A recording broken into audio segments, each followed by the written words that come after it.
Hello everyone and welcome to our channel Nilesh Education।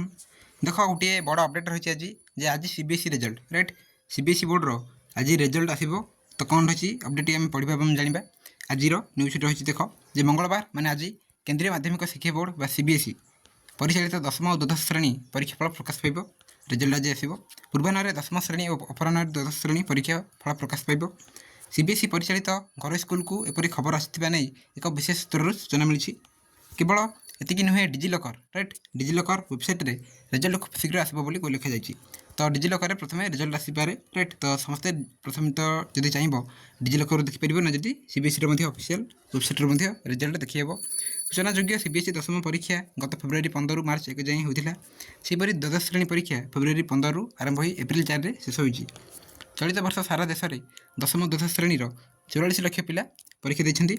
विशेष सूत्रु मिलता सूचना अनुसार आसंता काली पूर्वाह्न 10टार सीबीएसई दशम रिजल्ट प्रकाश पाइब अपराह्न द्वादश श्रेणी रिजल्ट आसो तो सीबीएसई पक्षर एने कौन सूचना दी जाए ना जेहेतु सीबीएसई कौन करे ना इंस्टांट रिजल्ट पब्लिश करे से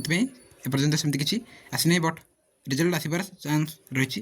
वेबसाइट रही देख www.cbse-results.nc.in यहाँ हूँ ऑफिशियल वेबसाइट सीबीएसई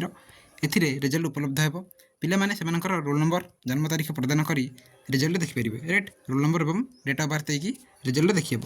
तो ये रही सीबीएसई रिजल्ट आज आसपे राइट 13 तारीख में मे 13 तारीख में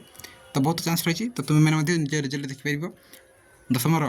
ठीक 10टा बेले एवं द्वादशर अपराह्न हुए तो 12टा कि गोटाए हो पारे राइट तो केमती कौन रिजल्ट देखो ताकू नहीं वीडियो आनी चैनल सहित जोड़ी हो रही था। Thank you.